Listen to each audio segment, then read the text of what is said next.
गुरु ब्रह्मा गुरु विष्णु गुरुदेव महेश्वर गुरु साक्षात् परम ब्रह्म तस्मै श्री गुरवे नमः। श्री जगन्नाथ पुराण चतुर्विंश अध्याय श्री जगन्नाथ स्नान और गुंडीचा महोत्सव। शुण सुजने मन देई अपूर्व चरितटिए जैमिनी ऋषि कहउछन्ति सकल मुनि शुणुछन्ति। इंद्रद्युम्नक आज्ञा पाई मनरे प्रेमानंद होई तहि उतारे गल राजा करिले जगन्नाथ पूजा। जानी जातरा पर्वमान खंजिले विधि मते पूर्ण निजुक्त कले सेवायत छतीसा निज गटी सेत। पंडित सभा डकाइले मुक्ति मंडप गढ़ाइले 12 मासरे 13 जात करंती जगतर नाथ। अक्षय तृतीयाटी जान वैशाख शुक्ल पक्षे पूर्ण ज्येष्ठ पूर्णिमा स्नान करी आनंद नीलाद्रि बिहारी। श्रावण कृष्ण दशमी रे कर्कट संक्रांति जातरे मगन जगतर नाथ देखिण आनंद भकत। शयन जात्रा श्रावण रे शुक्ल जे एकादशी ठारे। भाद्रव मासे पार्श्ववर्ती पवित्र एकादशी तिथि। कार्तिके देव उत्थापन पौष षष्ठी रे प्रवरण। पौष पूर्णिमा अभिषेक मकर संक्रांति जे माघ। फगु पूर्णिमा दोल पुणी दोल गोविंद नीलमणि। चैत्र शुक्ल त्रयोदशी सेदमनक चतुर्दशी। बाहुडा मिशी 13 जात करंती जगतर नाथ। स्नान गुंडीचा बेनी प्रभुंक स्वयं लीला पुणी। स्नान बेदी रे जगन्नाथ तारंती अधम पतित। भकते दर्शन करी भवसागरु जान्ति तरी। गंभीरा भितरु बार होइण देव देवेश्वर। प्राचीर बेष्टनी मध्यरे विजये स्नान मंडपरे। भकते करंती दर्शन आनंदे हुअन्ति मगन। पाबच सीढ़ी बंधा हुए पहंडी विजे करा हुए। प्रथमे सुदर्शन देव तापरे प्रभु बलदेव। सुभद्रा देवी तहि परे श्री जगन्नाथ चतुर्थरे। पंचमे मदन मोहन पहंडी करी थांती पूर्ण। ब्राह्मण सेवायत गण आणंती मदन मोहन। दयितापति चतुर्थांकु आणंती स्नान मंडपकु। सुनाकु अरु जल आणी कलसी 108 पुणी। सुवास द्रव्य मिसाइण प्रभुंकु करांती स्नान। स्नान परे गजवेश हुअन्ति प्रभु हृषिकेश। छत्री तरास साजुथिब नानादि वाद्य बाजुथिब। अन्न प्रसाद स्नान परे सकल भक्त सम्मुखरे। ସ୍ନାନ ବେଦୀରେ ଲାଗି ହୁଏ, ଜନ ସମୁଦ୍ର ଦେଖୁଥାଏ। ଶେଷରେ ଗମ୍ଭୀରାକୁ ଫେରି ବିଶ୍ରାମ କରନ୍ତି ଶ୍ରୀହରି। ତାହାକୁ ଅଣସର କହି ଜୀଉଙ୍କୁ ଜ୍ୱର ହୁଏ ତହିଁ। ଅଣସରଟି ଗୁପ୍ତ ସେବା, ଗୁପତେ ସବୁ ହୁଏ ଅବା। ଦୁଇ ପକ୍ଷକୁ ଦରଶନ, ଜଗତ ଜନଙ୍କୁ ବାରଣ। ଔଷଧ ଜଡ଼ିବୁଟି ମାନ, ଶ୍ରୀଅଙ୍ଗେ ଲାଗି ହୁଏ ପୁଣ। ଔଷଧି ଫଳମୂଳ ଖାଇ, ସୁସ୍ଥ ହୋଇଲେ ଭାବଗ୍ରାହୀ। ଭକ୍ତଙ୍କୁ ଦିଅନ୍ତି ଦର୍ଶନ, ଦେଖାଇ ନବ ଯୌବନ। ସକଳେ ଦର୍ଶନ କରନ୍ତି, ପାପ ନେତ୍ରକୁ ପଖାଳନ୍ତି। ତାପରେ ଗୁଣ୍ଡିଚା ଯାତରା, ନବଦିନକୁ ହୁଏ ପରା। ଜନ୍ମବେଦୀକୁ ଭାବଗ୍ରାହୀ, ଯାଆନ୍ତି ନବଦିନ ପାଇଁ। ତିନି ରଥରେ ଚାରି ମୂର୍ତ୍ତି, ବଡ଼ଦାଣ୍ଡରେ ବିଜେ ହୁଅନ୍ତି। ଆଷାଢ଼ ଶୁକ୍ଳ ଦ୍ୱିତୀୟାରେ, ଘୋଷ ଯାତରା ଶ୍ରୀମନ୍ଦିରେ। ଅରୁଣ ଉଦୟ କାଳରେ, ପୂଜନ ରତ୍ନବେଦୀ ଠାରେ। ମଣିମା ଡାକିଣ, ସକଳ ସେବାୟତ ଗଣ। ଦଇତା ପଣ୍ଡା ପଡ଼ିହାରି, ପ୍ରଭୁଙ୍କୁ କରନ୍ତି ଗୁହାରି। ଜନ୍ମବେଦୀକୁ ଯିବା ପାଇଁ, ଯାହା ବଚନ ଥିଲେ ଦେଇ। ସକଳ ଧୂପ ଓ ଆଳତି, ସାରିଣ ସବୁ ନୀତିକାନ୍ତି। ବସ୍ତ୍ରଭୂଷଣ ଅଳଙ୍କାର, ସଜାନ୍ତି କରି ମନୋହର। ମଣିମା କହିଣ, ସର୍ବଦଇତା ପତିଗଣ। ଅଣ୍ଟାରେ ବାନ୍ଧି ପାଟ ଡୋର, ପହଣ୍ଡି କରାନ୍ତି ସତର। ବେନି ବାହୁକୁ ତୋଳି ଧରି, ରଥକୁ ନିଅନ୍ତି ଶ୍ରୀହରି। ଘଣ୍ଟ କାହାଳି ତୁରି ଭେରି, ଧ୍ୱନିରେ ଶ୍ରୀମନ୍ଦିର ପୁରୀ। ପ୍ରଥମେ ଦେବ ସୁଦର୍ଶନ, ରଥରେ ବିଜେ ହୁଅନ୍ତି ପୁଣ। ଦର୍ପଦଳନ ରଥେ ଯାଇ, ଆସନ୍ତି ସୁଦର୍ଶନ ଥୋଇ। ତାପରେ ବଳଦେବ ଯାଇ, ତାଳଧ୍ୱଜରେ ବିଜେ ହୋଇ। ଦ୍ୱିତୀୟେ ଦେବୀ ସୁଭଦ୍ରିକା, କାମ୍ପିଲ୍ୟବାସିନୀ ଅମ୍ବିକା। ଦର୍ପଦଳନ ରଥେ ପୁଣ, ଭକ୍ତଙ୍କୁ ଦିଅନ୍ତି ଦର୍ଶନ। ଶେଷରେ ଦୀନ ଦୁଃଖ ହାରି, ପତିତ ତାରଣ ଶ୍ରୀହରି।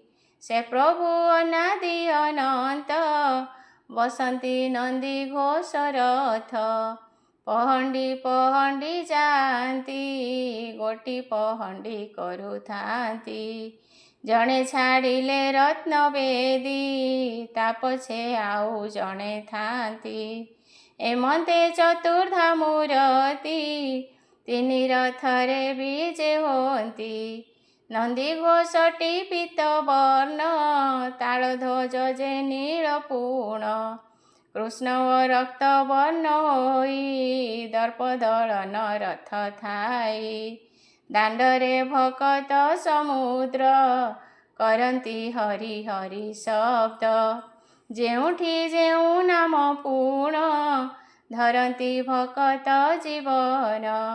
ରତ୍ନବେଦୀରେ ନାରାୟଣ, ସ୍ନାନ ବେଦୀରେ ଗଜାନନ। ରଥରେ ବାମନ ବୋଲାଇ, ଭକତ ପରିତ୍ରାଣ ପାଇଁ। ଭମୁନି ସାବଧାନେ ଶୁଣ, ଶରୀର ଗୋଟି ରଥ ପୁଣ। ଆତ୍ମା ଅଟଇ ମହାରଥୀ, ଇନ୍ଦ୍ରିୟମାନ ଅଶ୍ୱପନ୍ତି। ମନକୁ କରିଛି ସାରଥି, ମୃତ୍ୟୁ ତାହାର ଶେଷ ଗତି। ରଥରୁ ରଥି ଯେବେ ଯାଏ, କେବଳ କାଷ୍ଠ ପଡ଼ିଥାଏ। ତାପରେ ଯାହା ହୁଏ ଶୁଣ, ରଥକୁ କରନ୍ତି ମାର୍ଜନ। କର୍ପୂର ଚନ୍ଦନର ଛେରା, ସିଞ୍ଚିଣ ତିନି ରଥ ସାରା। ସ୍ୱୟଂ ଆସିଣ ନରପତି, ସୁବର୍ଣ୍ଣ ଝାଡ଼ୁ ଧରିଥାନ୍ତି। ପ୍ରଭୁଙ୍କ ସେବା ପୂଜା କରି, ରଥକୁ ଦିଅନ୍ତି ପହଁରି। ତାପରେ ରଥ ଟଣା ହୁଏ, ଜୟ ଶବଦ ଶୁଭୁଥାଏ। ପ୍ରଥମେ ତାଳ ଧ୍ୱଜ ଯାଏ, ଦର୍ପଦଳନ ପଛେ ଥାଏ। ଶେଷରେ ନନ୍ଦୀ ଘୋଷ ପୁଣି, ଭକ୍ତ ନିଅନ୍ତି ଟାଣି ଟାଣି। ଭକତ ଧନ ଭାବଗ୍ରାହୀ, ସଭିଙ୍କୁ ଆଲଙ୍ଘିବା ପାଇଁ। ଚଉବାହାକୁ ମେଲିଥାନ୍ତି, ସଭିଙ୍କୁ କୋଳେଇ ନିଅନ୍ତି। ରଥରେ ଅନ୍ନ ଭୋଗ ନାହିଁ, କେବଳ ଫଳମୂଳ ଖାଇ। ବାଳଭୋଗ ଓ ଜଳଖିଆ, ଭକତେ ଦିଅନ୍ତି ନଡ଼ିଆ। ମାଉସୀ ମା ଅର୍ଦ୍ଧାସିନୀ, ସେଠାରେ ରଥ ରହେ ପୁଣି। ସେଠାରେ ପୋଡ଼ ପିଠା ଖାଇ, ଭକତ ରଙ୍କା ଭାବଗ୍ରାହୀ। ଯାଆନ୍ତି ଜନ୍ମବେଦୀ ଠାରେ, ବସନ୍ତି ଆଡ଼ପ ବେଦୀରେ। ସେଠାରେ 9 ଦିନ ଯାଏ, ଅନ୍ନପ୍ରସାଦ ଲାଗି ହୁଏ। ରଥରେ ପ୍ରଭୁ ଯେ ବାମନ, ଭକତ ଆତ୍ମନିବେଦନ। କରିଣ ମୁକ ତିଲ ଭଇ, ବଡ଼ଦାଣ୍ଡର ମାଟି ଛୁଇଁ। ଦୋଳ ଗୋବିନ୍ଦ ଦୋଳେ ପୁଣ, ଚାପରେ ଶ୍ରୀମଧୁସୂଦନ। ରଥରେ ବାମନଙ୍କୁ ଦେଖି, ଲେଉଟି ନ ଆସଇ ଆଖି। ପୁନର୍ଜନ୍ମ ଯେ ନ ମିଳଇ, ଭବବନ୍ଧନୁ ମିଳେ ତ୍ରାହି। ସ୍ନାନ ଗୁଣ୍ଡିଚା ଜାତ 2, ପ୍ରଭୁଙ୍କ ସ୍ୱୟଂ ଲୀଳା ସେହି। ରଥରେ ବସିଣ ଜଗତ ଜୀବନ, 2 ବାହୁ ମେଲି ଡାକୁଛନ୍ତି। ଆସ ଆସ ମୋର ଭକତ ଶେଖର, ଛାତିରେ ମିଳାଅ ତୋର ଛାତି। ତୋ ଭିତରେ ମୁହିଁ, ମୋ ଭିତରେ ତୁହି, ଭିନ୍ନ ଭିନ୍ନ ଆଉ କିଛି ନାହିଁ। ତୋ ଭିତରେ ରହି ଦେଉଛି ଚେତାଇ, ଅହଙ୍କାର ଛାଡ଼ି ଦିଅ ତୁହି। ମଣିଷ ଜାତିର ସେବା ତୁହି କର, ସଂସାର ଜୀବଙ୍କୁ ଦୟା କର। ମଣିଷ ଶରୀର ମୋର ଶ୍ରୀମନ୍ଦିର, ସେହି ପରା ନନ୍ଦୀ ଘୋଷ ମୋର। 9 ଦିନ ଜାତ ସାରି ଜଗନ୍ନାଥ, ଆଡ଼ପ ମଣ୍ଡପ ଛାଡ଼ି ପୁଣି। ଚଢ଼ି 3 ରଥ ତାରିଣ ଭକତ, ନୀଳାଦ୍ରି ବିଜେ ନୀଳମଣି। ଘୋଷ ଯାତ୍ରା ପରି ମହାଲୀଳା ହରି, ଚାରି ଯୁଗେ କାହିଁ ନ କରନ୍ତି। 3 ପୁରବାସୀ ଶ୍ରୀକ୍ଷେତ୍ରରେ ଆସି, ପାପ ନେତ୍ର ମାନ ପଖାଳନ୍ତି। ଜନ ସମୁଦ୍ରରେ ବଡ଼ଦାଣ୍ଡ ପୁରେ, କୋଟି ମଣିଷର ମଥାମଣି। ମଣିଷ ସୁଅରେ ପହଁରି ପହଁରି, କୋଟି ଜନ୍ମ ପାପ ନିଏ କିଣି। ଜୟ ଜଗନ୍ନାଥ ଲକ୍ଷ୍ମୀ ଦେବୀ କାନ୍ତ, ଭକତର ନାଥ ଭାବଗ୍ରାହୀ। ଶ୍ରୀନୀଳକନ୍ଧରେ ବସିଛ ହୃଦରେ, 60 ପଉଟି ଭୋଗ ଖାଇ। ମୁହିଁ ମହାପାପୀ ତୁମ୍ଭ ନାମ ଜପି, ତରିଯିବି ବୋଲି ଭାବିଅଛି। କହଇ ତାରକ ଆହେ ପଦ୍ମମୁଖ, ତୁମ୍ଭ ଛଡ଼ା ନାହିଁ କିଛି। 5ବିଂଶ ଅଧ୍ୟାୟ। ଶ୍ରୀ ପୁରୁଷୋତ୍ତମଙ୍କ ପାର୍ଶ୍ୱ ପରିବର୍ତ୍ତନ, ଉତ୍ଥାପନ ଓ ପ୍ରାବରଣ। ଶୁଣ ସୁଜନେ ମନ ଦେଇ, ଶ୍ରୀ ଜଗନ୍ନାଥ କଥା ଏହି। 12 ମାସରେ 13 ଜାତ, କରନ୍ତି ଜଗତର ନାଥ। ଗୁଣ୍ଡିଚା 9 ଦିନ ଘୋଷ, ତାପରେ ବାହୁଡ଼ା ଅବଶ୍ୟ। ଏ 9 ଦିନ ଯାତ୍ରା ସାରି ଆସନ୍ତି ଶ୍ରୀମନ୍ଦିରେ ଫେରି। ଆଷାଢ଼ ଶୁକ୍ଳ ଏକାଦଶୀ ଶୟନ ଯାତ୍ରାଏ ବିଶେଷୀ। ବଳଭଦ୍ର ଶ୍ରୀଜଗନ୍ନାଥ ସୁଭଦ୍ରା ପ୍ରତିନିଧି ଶ୍ଵେତ।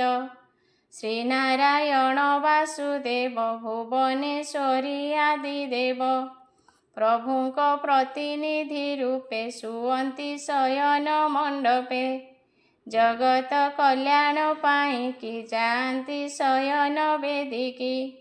ଦ୍ୱାଦଶୀ ତହିଁ ପରଦିନ ହୁଅଇ ଗରୁଡ଼ ଶୟନ। ଶ୍ରୀମୁଖ ଦକ୍ଷିଣ ଦିଗରେ କରିଣ ଶୁଅନ୍ତି ଠାକୁରେ। ଦକ୍ଷିଣାୟନ ଗତି ଯେବେ କରନ୍ତି ସୂର୍ଯ୍ୟଦେବ ତେବେ। ସେଦିନୁ କରନ୍ତି ଶୟନ ସେ ପ୍ରଭୁ ଜଗତ କାରଣ। ଶୟନ ଗୃହେ ଶଯ୍ୟା ନେଇ ସେବକେ ଥାଆନ୍ତି ସଜାଇ। ଶୁଅନ୍ତି ପ୍ରଭୁ ଦିବାନିଶି ଭାଦ୍ରବ ଶୁକ୍ଳ ଏକାଦଶୀ। ପାର୍ଶ୍ୱ ପରିବର୍ତ୍ତନ ହୁଏ ଦେବତା କଡ଼ ଲେଉଟାଏ। ଭାଦ୍ରବ ଏକାଦଶୀ ଦିନ ସେବକେ ଯାନ୍ତି ସନ୍ନିଧାନ। ନୀରବେ ଯାଇ ଧୀରେ ଧୀରେ ପଶନ୍ତି ଶୟନ ଗୃହରେ। ଶ୍ରୀପଦେ କରି ନମସ୍କାର ପୂଜନ୍ତି ଦେଇ ଉପଚାର। କର ଯୋଡ଼ିଣ ସ୍ତୁତି କରି ଉତ୍ତର ଦିଗେ ମୁହଁ କରି। ପ୍ରଭୁଙ୍କୁ କରାନ୍ତି ଶୟନ ପାର୍ଶ୍ୱ କରି ପରିବର୍ତ୍ତନ। ସ୍ତୁତି କରନ୍ତି କର ଯୋଡ଼ି ପ୍ରଭୁଙ୍କ ଶ୍ରୀଚରଣେ ପଡ଼ି। ହେ ପ୍ରଭୁ ଅନାଦି ଅନନ୍ତ ସ୍ଥାବର ଜଙ୍ଗମ ଜଗତ। ଦେବାଧିଦେବ ଜଗନ୍ନାଥ ତୁମ୍ଭ ଇଚ୍ଛାରେ ପ୍ରବର୍ତ୍ତିତ। ଜାଗ୍ରତ ସ୍ୱପ୍ନ ଓ ସୁଷୁପ୍ତି ତୁମ୍ଭ ଇଚ୍ଛାରେ ବିଶ୍ୱପତି। ବିଶ୍ୱ ବ୍ରହ୍ମାଣ୍ଡ ହିତ ପାଇଁ ଏହି ଶୟନ ଭାବଗ୍ରାହୀ।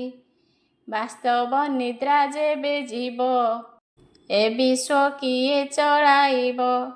ଏବେ ହୋ କଡ଼ ଲେଉଟାଅ ହେ ପ୍ରଭୁ କରୁଣା ନିରୟ।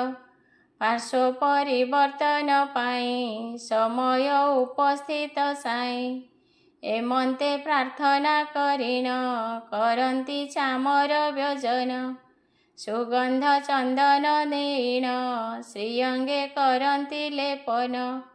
ସ୍ୱାଦିଷ୍ଟ ଭୋଜନ ବ୍ୟଞ୍ଜନ ତାମ୍ବୁଳ କରନ୍ତି ଅର୍ପଣ। ଭକତି ଭରେ ନିବେଦିନ କରନ୍ତି ଆତ୍ମସମର୍ପଣ। ଜୈମିନୀ ଋଷି କହୁଛନ୍ତି ଶୁଣ ସକଳ ମହାଜତି। ଏଦିନ ଦର୍ଶନ କଲେ ସଂସାରେ ମହାପୁଣ୍ୟ ମିଳେ। ମିଳଇ ମୋକ୍ଷ ପଦେ ସ୍ଥିତି ହୁଅଇ ବୈକୁଣ୍ଠ ଗତି।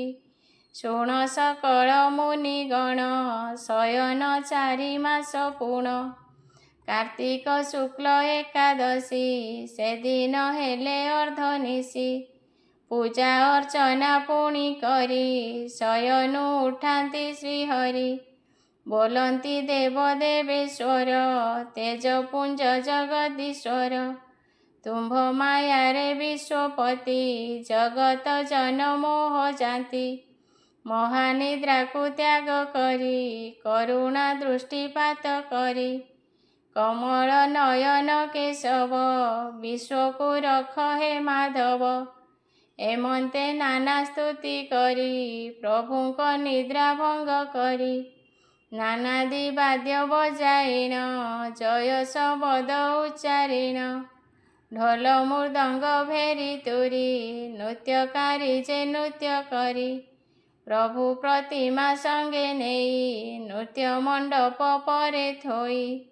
ନାନା ସୁଗନ୍ଧ ତେଲ ଆଦି ପଞ୍ଚାମୃତରେ ସ୍ନାନ ବିଧି। ନାରିକେଳ ଓ ଫଳ ରସ ସ୍ନାନ କରାନ୍ତି ହୃଷିକେଶ।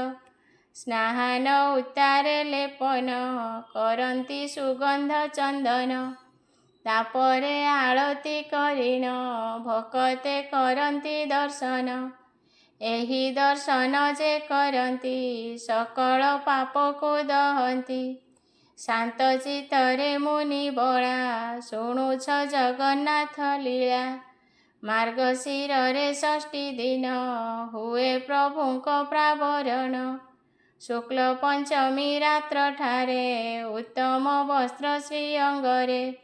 ଲାଗି କରାଇ ତହିଁ ପରେ ପୁନଶ୍ଚ ଆଚ୍ଛାଦି ବସ୍ତ୍ରରେ। ଗନ୍ଧ ଚନ୍ଦନ ଧୂପ ଦୀପ ନାନା ପ୍ରକାର ମାଲ୍ୟ ପୁଷ୍ପ। ଦେଇନ ଆଳତି କରନ୍ତି ଦୁର୍ବାହ କ୍ଷତ ଅରପନ୍ତି।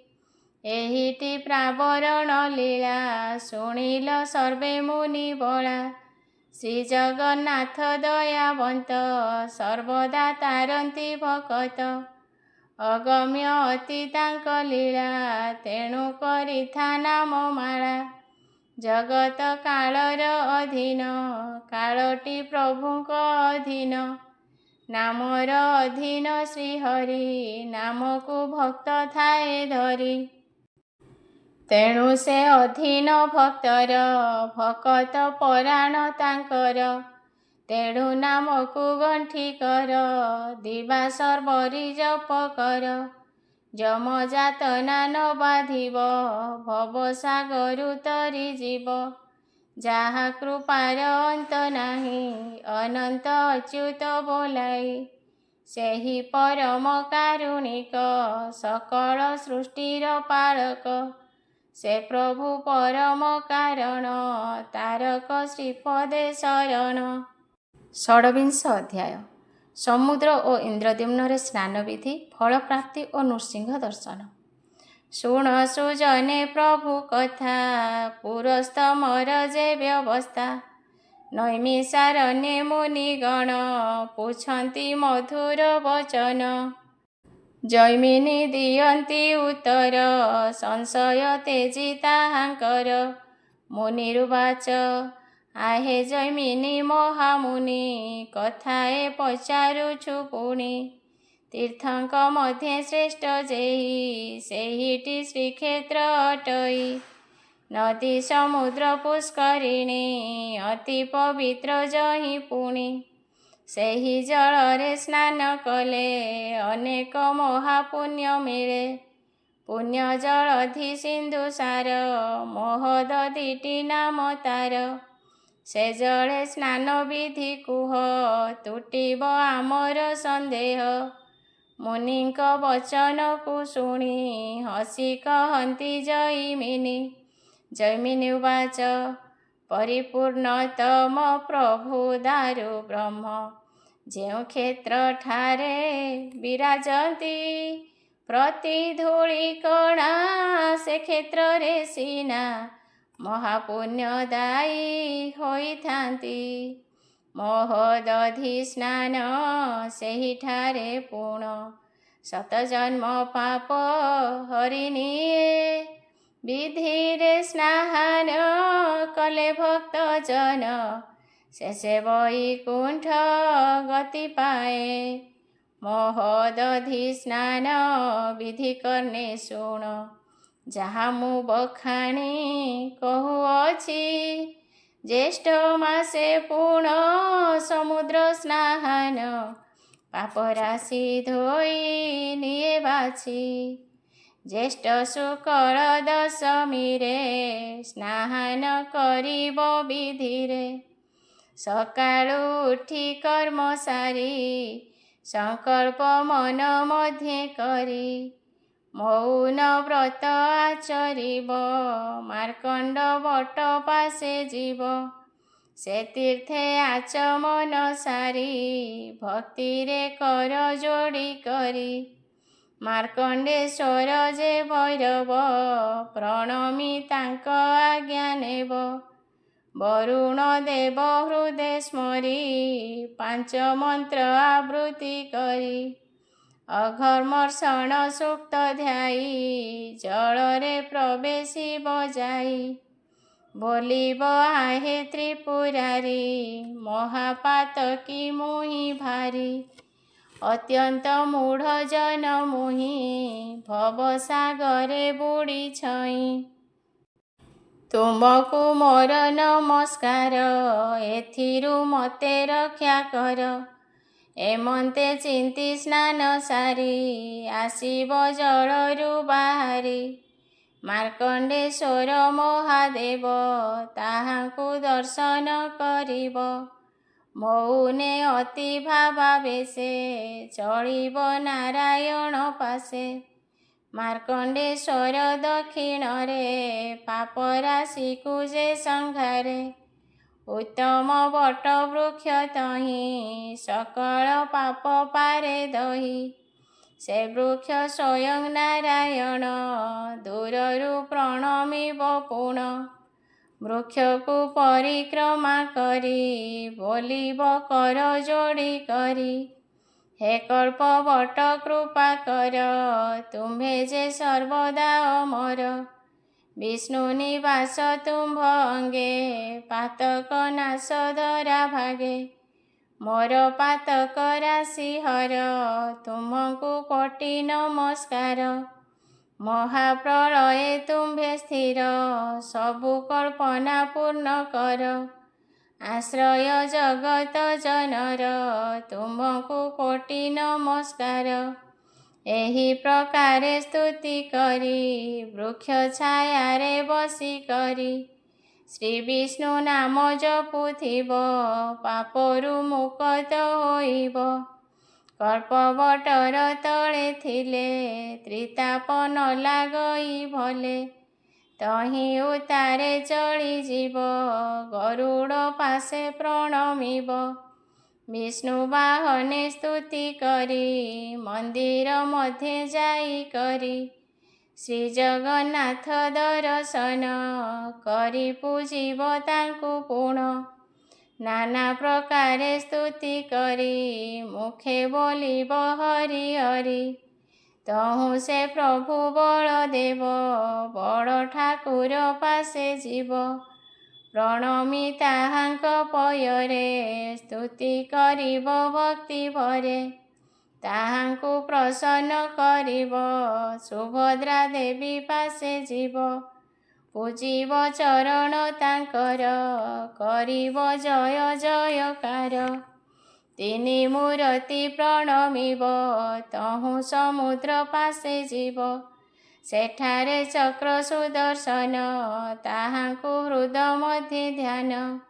ସଭିଙ୍କୁ କରିବ ଜଣାଣ, ସମୁଦ୍ର ସ୍ନାନ ହେଉ ପୂର୍ଣ୍ଣ।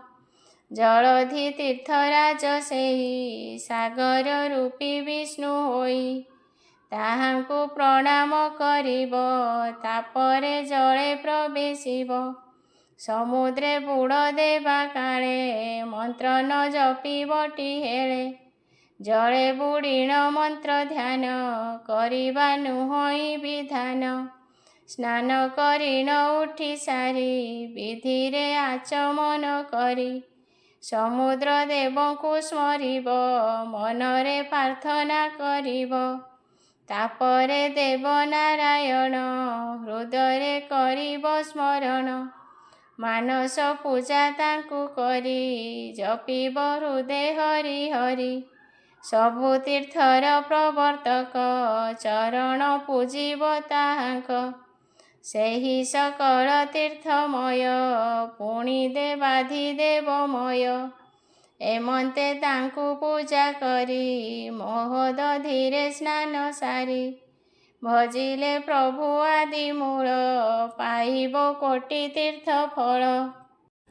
କୋଟି ଗୋଦାନ ଯଜ୍ଞ ପୁଣ୍ୟ, କୋଟିଏ ବ୍ରାହ୍ମଣ ଭୋଜନ। କରିଲେ ଯେଉଁ ପୁଣ୍ୟ ମିଳେ, ନାଶଇ ସମୁଦ୍ରର କୂଳେ। ଗୋହତ୍ୟା ପୁଣି ବ୍ରହ୍ମହତ୍ୟା, ପାତକ ଆଦି ଯେତେ କଥା। ସମୁଦ୍ର ସ୍ନାନେ ନାଶ ହୁଏ, ସେ ଜନ ବୈକୁଣ୍ଠେ ଯାଏ। ଦେବତା ପିତର ତର୍ପଣ, ସମୁଦ୍ର ଜଳେ କଲେ ପୁଣ। ତଟରେ ପିତୃ ଶ୍ରାଦ୍ଧ ଦେଲେ, ଦୁର୍ଲଭ ପୁଣ୍ୟ ପୁଣି ମିଳେ। ପିତର ମୋକ୍ଷ ହୋଇଯାନ୍ତି, ଦିବ୍ୟ ଲୋକରେ ପ୍ରବେଶନ୍ତି। ଶୁଣିଲ ସବୁ ମହାମୁନି, କହି ଜୈମିନି ହେଲେ ତୁନି। ପୁଣି ମୁନିଏ ପଚାରନ୍ତି କଥାଏ କୁହ ମହାଯତି। ମୁନି ଉବାଚ ହେ ଜଇମିନି ମହାଯତି ଦଇନି କରୁ ତୁମ୍ଭ କତି। ସମୁଦ୍ର ସ୍ନାନ କଥା କହି ଯେ କଥା ଅତି ପୁଣ୍ୟଦାୟୀ। ତୋଷିଲ ଆମ୍ଭରି ହୃଦୟ ଆରେକ କଥା ଏବେ କୁହ। ଅଶ୍ୱମେଧ ଯଜ୍ଞରୁ ଜାତ ଇନ୍ଦ୍ରଦ୍ୟୁମ୍ନ ସରସି ଖ୍ୟାତ। ସେ ଇନ୍ଦ୍ରଦ୍ୟୁମ୍ନ ସରୋବର ତହିଁରେ ସ୍ନାନର ବେଭାର। ସ୍ନାନରେ କେଉଁ ପୁଣ୍ୟ ମିଳେ ସେ ବିଧି କୁହ ମୁନି ହେଳେ। ତୁମ୍ଭ ଚରଣେ ଆମ୍ଭେ ଋଣୀ ଶ୍ରୀକ୍ଷେତ୍ର ମାହାତ୍ମ୍ୟକୁ ଶୁଣି। ମୁନିଙ୍କ ଜିଜ୍ଞାସାକୁ ଜାଣି ହସି କହନ୍ତି ଜଇମିନି। ଜଇମିନି ଉବାଚ ଶୁଣ ସକଳ ମୁନି ସୁତ ଇନ୍ଦ୍ରଦ୍ୟୁମ୍ନ ନାମରେ ଖ୍ୟାତ। ପୁଣ୍ୟମୟ ସେ ସରୋବର ଅତ୍ୟନ୍ତ ମହିମା ତାହାର। ଯେ କାଳେ ରାଜା ଇନ୍ଦ୍ରଦ୍ୟୁମ୍ନ ନୃସିଂହ ମୂରତି ଥାପିଣ। କରିଲେ ଅଶ୍ୱମେଧ ପୁଣ ସେ ଯଜ୍ଞେ ଅଙ୍ଗଭୂତ ଦାନ। କରିବା ପାଇଁ ସେ ରାଜନ ଆଣିଲେ କୋଟିଏ ଗୋଧନ। ସେହି ଗୋମାତା ଖୁରା ଘାତେ ଗର୍ତ୍ତ ହୋଇଲା ଧରା ଗତେ। ଭୂମି ଖୋଦନ ତହିଁ ହେଲା ଗୋମୂତ୍ର ଫେଣରେ ପୂରିଲା। ଦାନରେ ଯେଉଁ ଜଳ ଦେଲେ ସକଳ ଗର୍ତ୍ତରେ ପୂରିଲେ। ହୋଇଲା ମହାସରୋବର ଇନ୍ଦ୍ରଦ୍ୟୁମ୍ନ ଯେ ନାମ ତାର। ଶ୍ରୀକ୍ଷେତ୍ରେ ରହିଅଛି ସେଇ ପବିତ୍ର ଜଳ ପୁଣ୍ୟଦାୟୀ। ତହିଁରେ କରିବାକୁ ସ୍ନାନ ଯେ କାଳେ ଯିବେ ଭକ୍ତ ଜନ। ତଟରେ ଛନ୍ତି ବିଜେ କରି ନୃସିଂହ ରୂପରେ ଶ୍ରୀହରି। ତାହାଙ୍କୁ ପ୍ରାର୍ଥନା କରିବ ବିଧିରେ ସ୍ନାନ କରିବ। ବୋଲିବ ଆହେ ଭଗବାନ ତୁମ୍ଭରି ପ୍ରସାଦରେ ପୁଣ। ସେ ନୃପ ଶ୍ରେଷ୍ଠ ଇନ୍ଦ୍ରଦ୍ୟୁମ୍ନ ସହସ୍ର ଅଶ୍ୱମେଧ ପୁଣ। ଏ ସ୍ଥାନେ ଯହୁଁ ଆଚରିଲେ ତହିଁରୁ ଉତ୍ପନ୍ନ ହୋଇଲେ।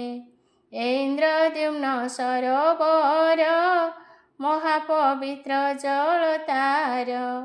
ସେହି ଜଳରେ ସ୍ନାନ ପାଇଁ ଆଜ୍ଞା ଦିଅ ହେ ଭାବଗ୍ରାହୀ।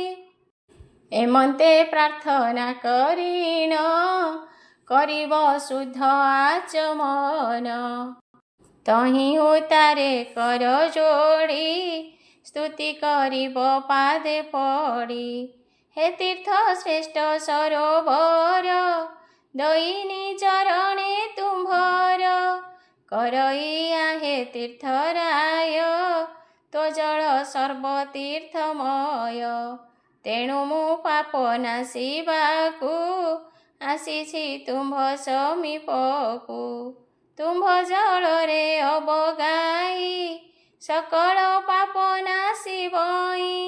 ମୋହର ଘନାଶ କର ଶରଣ ଆହେ ସରୋବର। ଅଘମର୍ଷଣ ମନ୍ତ୍ର ସ୍ମରି ନୃସିଂହ ଆରାଧନା କରି। ତ୍ରିବାର ମନ୍ତ୍ରକୁ ଜପିବ ଜଳରେ ତିନି ବୁଡ଼ ଦେବ। ପାପ ମୋ ନାଶ ହେଉ ହରି ଏମନ୍ତେ ତ୍ରିବାର ଉଚାରି। ପବିତ୍ର ଜଳେ ବୁଡ଼ ଦେଇ ସ୍ନାନ କରିବଟି ତହିଁ। ଶ୍ରୀ ବିଷ୍ଣୁ ସ୍ମରଣ କରିବ୍ନ କରିବ ସକଳ ତର୍ପଣ। ଦେବତା ଋଷି ଓ ପିତର ତର୍ପଣ କରି ସଭିଙ୍କର। ପଶ୍ଚିମ ମୁଖେ ବିଦ୍ୟମାନ ଛନ୍ତି ନୃସିଂହ ଭଗବାନ। ତାହାଙ୍କ ପାଶେ ଚଳିଯିବ ଚରଣେ ପୂଜନ କରିବ।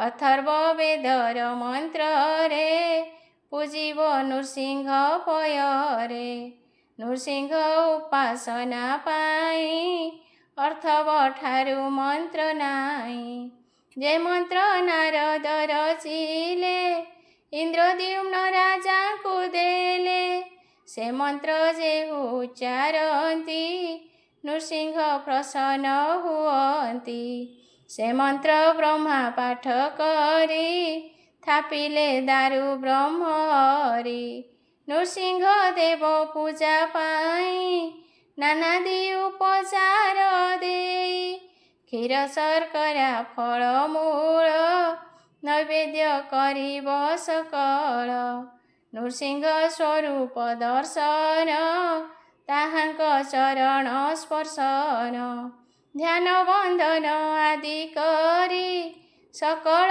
पापरु धरी हे मुनि गण शुद्ध चेता शुणिल महास्नान कथा नरेन्द्र स्नान कथा मुई पूर्वरु कहिछि गोसाई एक कथा महापुण्यदायी सकल पाप निये धोई कही जैमिनी हेले तुनी शुणी संतोष सर्वमुनि गीतरे तारक कई श्री जगन्नाथ पदे ध्याई।